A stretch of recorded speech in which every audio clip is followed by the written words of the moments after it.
Welcome to another magnificent episode of Beer and Politics. This is a better, furrier episode. Working on it. We'll see how it goes. And of course, we are your condescending hosts, Ryan and Ryan. Today we're going to start our series on white privilege, poverty in the black community, and of course, personal responsibility. But before we do, Madam Brewmaster, what do we have on tap today? Today we have Golden Road's 329 Lager.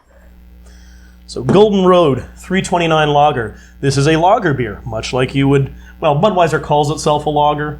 Maybe it's technically. But this should be kind of clean, sort of a beer that you would want to have on a hot day. This comes in at 4.8% alcohol, and it's brewed in Los Angeles, California.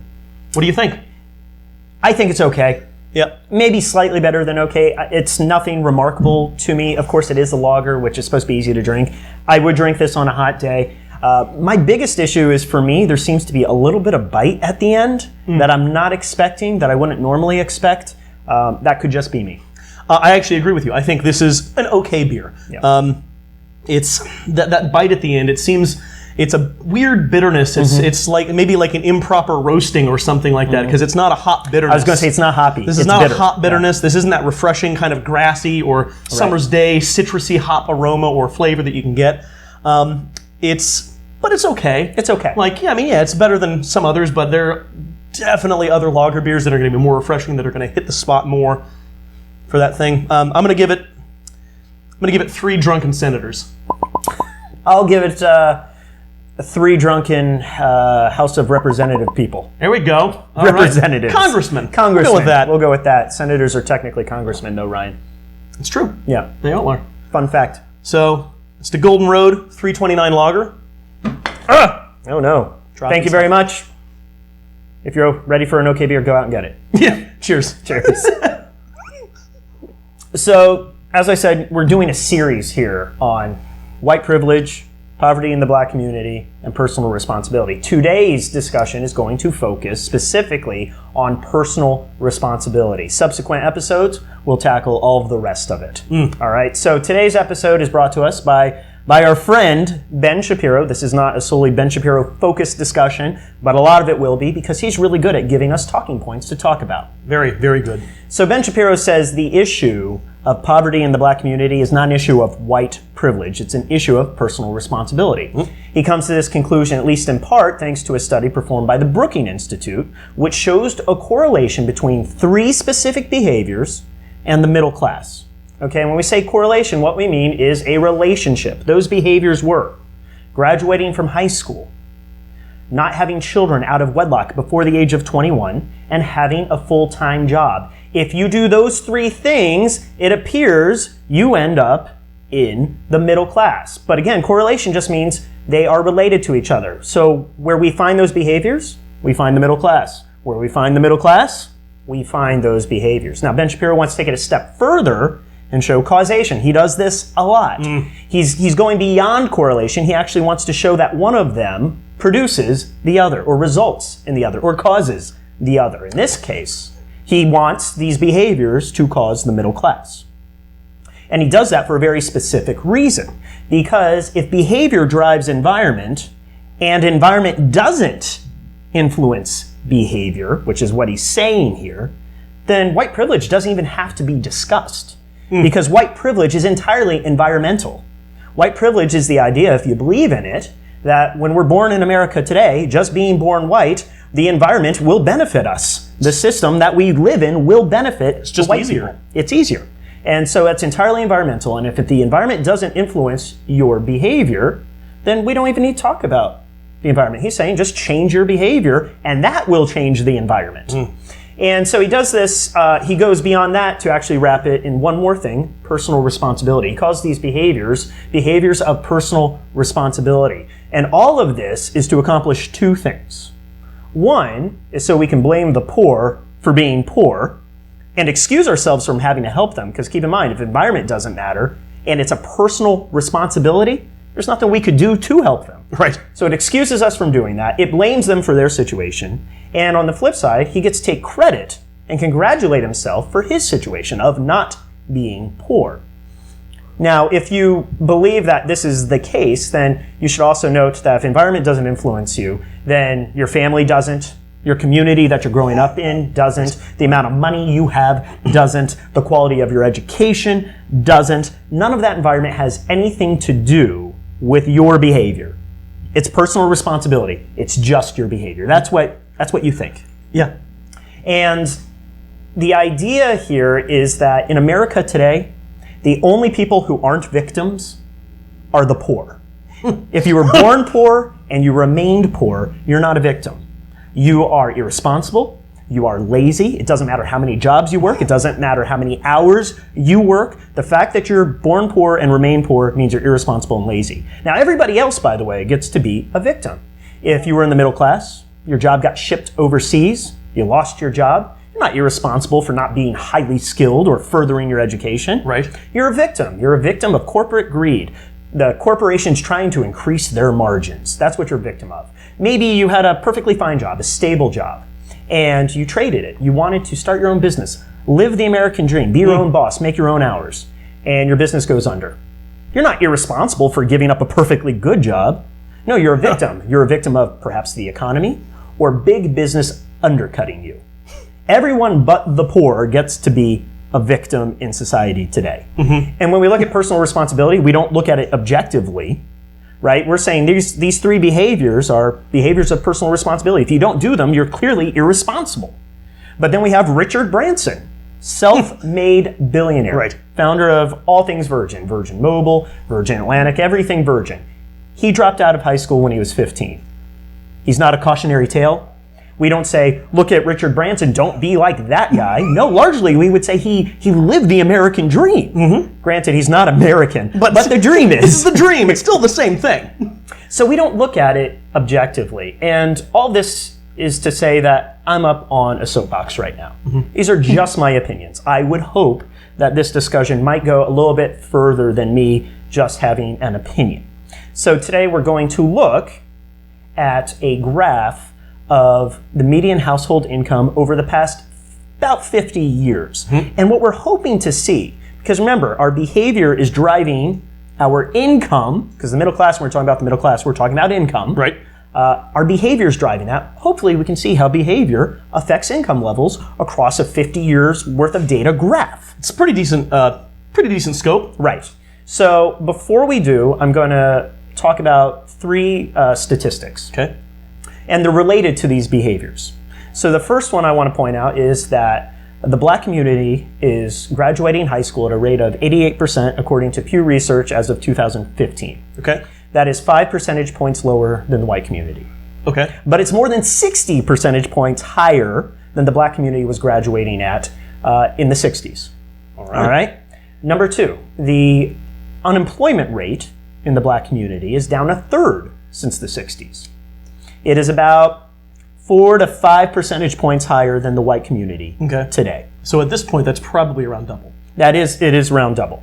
Now, the point, though, is not to compare the black community to the white community. The only reason I'm doing that is to be transparent so you can see relatively where they are today. But the real comparison I'm doing is the before and after for just the black community. All right? Because when we're talking about behavior, we're talking about improvement or the opposite. Right? And Ben Shapiro's whole point is that we become less racist. So if you remain poor, it's because you're irresponsible and your behavior has actually gotten worse. Right. Because we've eased up on being racist, so your behavior must have gotten worse. That's what's holding you back. That's what's holding you back. So in those first two stats I just gave you, their behavior has improved, we would say. Clearly. Right? Third stat, and this is the one Ben Shapiro wants you to focus on, and that is that the number of black people having children out of wedlock is about 71% today. Okay. That is up from about 38% in 1970, Okay. and somewhere in the 20% in the 1960s. Okay. That is high. That's high. What he doesn't tell you is the same is true of the white community. The white community is having children out of wedlock at the rate of 29% today, Okay. but that's up from 2% in 1960. Okay. That's substantial, that's remarkable, that's significant. Yes, less than the black community, but we're talking about the change in behavior is what we're looking at. Right. Right? And that would be a downward trend. And that would be a downward trend. So some level of these behavioral changes we would hope to see in a graph of income covering about 50 years. It's really 47 years in this case. Okay. So we would hope that as behaviors change, income for one group would go up versus another, or go down versus another. The worst thing we could see if behavior matters and the black community is so much poorer at practicing responsible behavior, Right. the worst thing we could see is trends that run in parallel. White income going up at the same rate, the same time as black income, and white income falling at the same rate, at the same speed, same time as black income. Because that would tell me that there's something else at play here, or they're practicing exactly the same behaviors. Right. All right, so let's bring up that graph now. What we're looking at is, this is an adjusted median household income graph. It has been adjusted for a household of 3 people. Okay. All right, so the first thing we're going to look at is these trends. Is white income going up faster, slower? Is black income dropping? What does that look like? Right. And what we see is that they largely run in parallel. Right. I think if we were to expect, we would expect a divergence if, in fact, behavior is the sole driver here. If black people were practicing personal responsibility far less and making these horrible decisions that keep them in poverty, we would expect to see some kind of divergence. Right. And that is exactly what you don't see in this graph. Actually, if we're going to be really specific here, you will note that the black income rises at a rate of 1.2% a year over the course of this graph, and the white income only rises at a rate of 1%. Black income is actually rising faster from a percentage basis than the white community, which also lends itself to thinking that perhaps they're not being less responsible with their decision making. Interesting. So the question, though, is why are these lines so vastly different? Why is there such a gap, such a discrepancy? And the answer is at the beginning of the graph. All right, so at the beginning of the graph, that's 1967. That is 3 short years after the passing of the Civil Rights Act of 1964. When racism ended. Correct. Where lots of people would argue racism ended. The white community was making 80% more in income than the black community. Just 3 years. So either in 1964, they both started at the same point income-wise, and the white community shot up by 80% in 3 years. In 3 years. And by the way, and then never really expanded on that. They just did that, and then the graph ran parallel. Or, probably more likely, the white community was still benefiting from the system of 1964 when we were racist. So they're benefiting from it. They have 80% more income. And by the way, despite the fact that the black community is pacing themselves at a faster rate of increasing their income, the gap continues to grow. Because it turns out that 1% of $44,000 in 1967 is a lot more than 1.2% of $23,000 in 1967. Right. A smaller percentage of a larger number equals more money. That's right. And so it almost seems like wealth begets wealth and poverty begets poverty. And if you don't believe me, let's go all the way to the end of the graph. This goes to 2014. Okay. All right, 2014, Ryan. The average white child born is born into a household making $71,000 in annual income on average. Okay. All right. The average black child is born into a household making $43,000 in annual income on average. Regardless of race aside, Ryan, which household would you like to be born in if you had to be born today? By all accounts, $71,000. Okay, so the white household in this case. Yes. Okay, and why? Because money buys opportunity. Oh, it buys opportunity. What do we mean by that? I would say it buys opportunity. It also provides resiliency.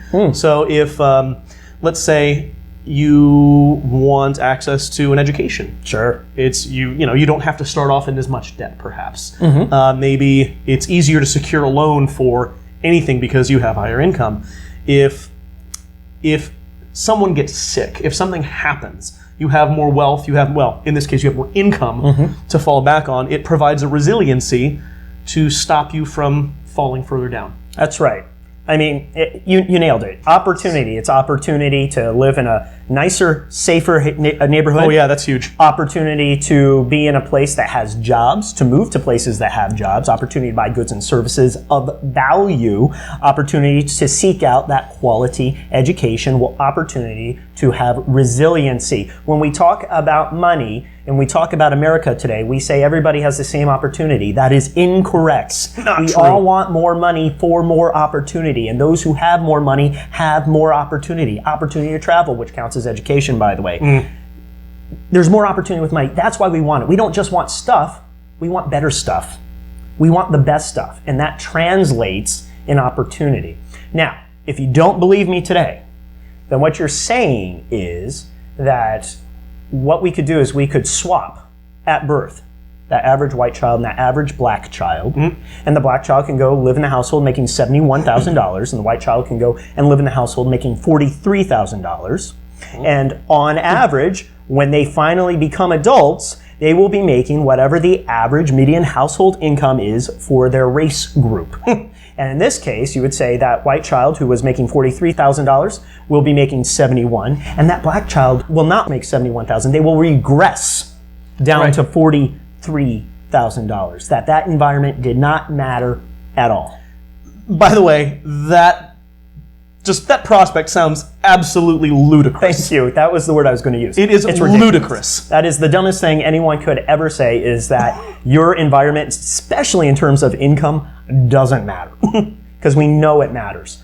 Now, some of you out there might be saying, these are really simple behaviors, though. Right? It's 3 behaviors. Simple. Anyone can do it. I'm probably doing it, right? Sure. So I'm going to say there's no such thing as simple behaviors. Behaviors are ingrained into us, and we don't simply change them. All right, I'm going to ask you some questions and see what your answers are. All right. All right. Love this portion. Why do marriages fail? Because change is difficult. Okay. Okay. It can be difficult to work with other people. Okay, so it's difficult to... So in what way might that be difficult? Like, what's an example of something that would be difficult for a marriage to fail? Money. Okay, money. All right, that's correct. So marriages fail because of financial issues, Sure. right? But when we say financial issues, what we're really saying is the money coming in is not greater than the money going out. Right. Because if it was, everything would be fine. How hard is it to change that behavior? I don't know, spend less money? Probably pretty easy. How hard is it to make more money? I'm going to say it's easy if you assume having a full-time job is easy. Because now we're just saying, okay, get a full-time job, that's easy. Now I'm going to say, get one that pays better. Sounds like an easy behavior. Maybe. Other times, marriages end is because somebody didn't show somebody enough attention. Okay. There was lack of quality time. There was lack of showing value. Now, if you agree with that, give me some examples on behaviors that might show value and attention to somebody. We could say doing something nice, like bringing flowers home. Okay, bring flowers. Is that a difficult behavior to master? No. No, okay, give me another one. No. You could tell someone that they look very nice. Okay.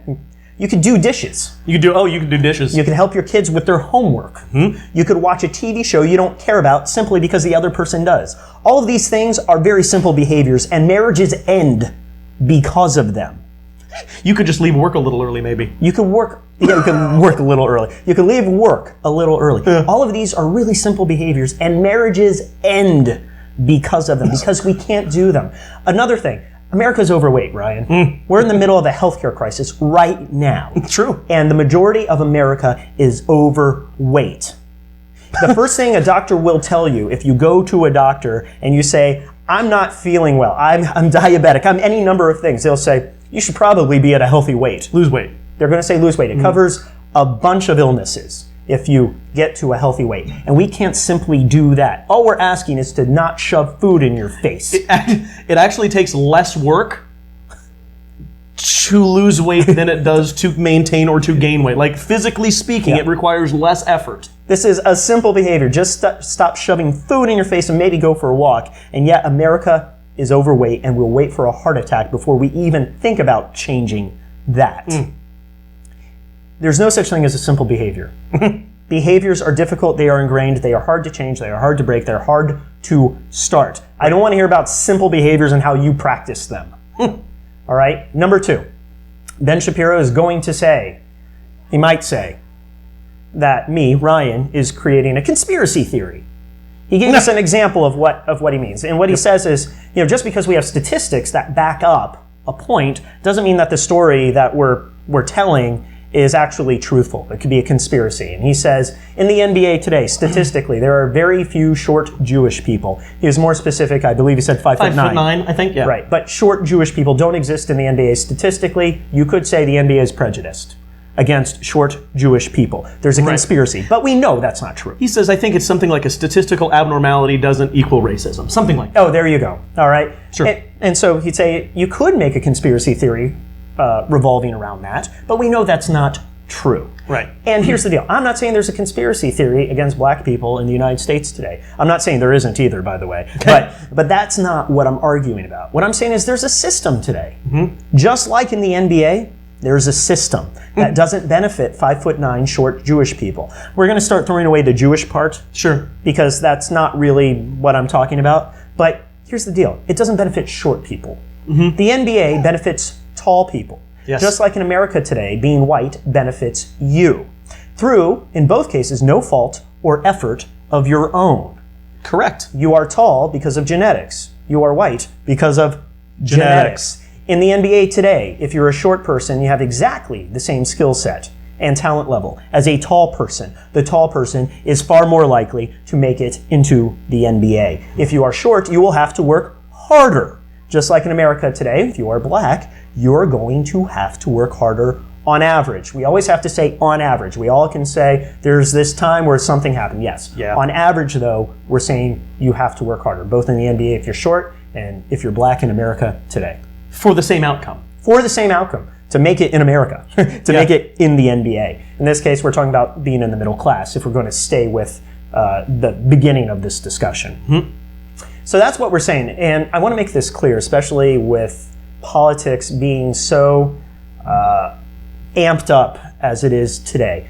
I'm not saying white people need to apologize for being white. Right. Or even reaping the benefits that exist to them today. And I don't think that this excuses anybody's behavior, good, bad, or otherwise. But what I am saying is that by denying that this privilege exists, and that, by the way, we created this privilege, and it's still in existence today, and other people don't benefit as much as we do because of this privilege, and that all they should do is practice behaviors to get out of it, is disingenuous and flippant.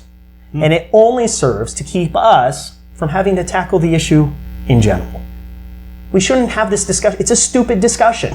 It exists. The question is, what do you want to do about it? If the answer is nothing, okay, say that. But please don't bring us back to whether or not it exists. It does. And it's silly to say otherwise. Now, it very well may be true that 3 behaviors will get you out of poverty and into the middle class. That very well may be true. It might be just as accurate to say today that if you don't want to be in poverty, just simply be born white. That's what the statistics show. $71,000 coming your way. 2 more points I want to make. All right. Number 1, if you've ever been poor and are no longer poor, no matter your race, you are exceptional. Do not think I can do it, anyone can do it. You are by definition exceptional, because by definition most people don't. The average person does not escape poverty. Look at the graph. If you did, you are the exception to the rule. You're exceptional, and we don't expect people to be exceptional. We don't expect you to be Einstein. Einstein doesn't expect people to be Einstein. He's exceptional. We expect you to be average. What we need to talk about is how do we raise the average?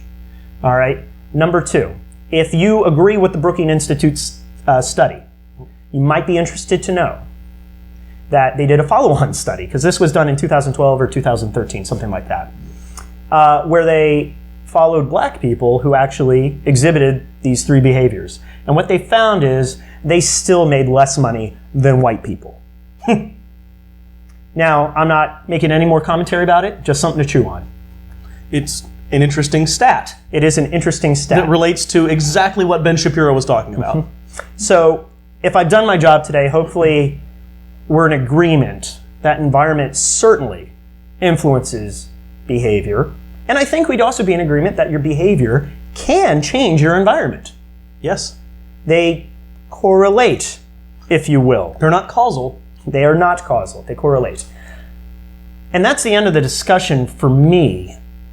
Last call for you. Cheers. Cheers. So coming up, we'll have part 2, where we discuss the environment of the black community from the beginnings of American history. You're going to want to stick around for that. But for now, thanks for watching another splendid episode of Beer and Politics with your hosts, Ryan and Ryan.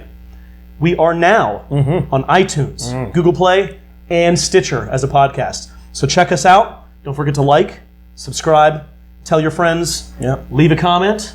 Absolutely leave a comment. We love comments. And until then, It's just beer. and politics. Didn't really have much beer left after.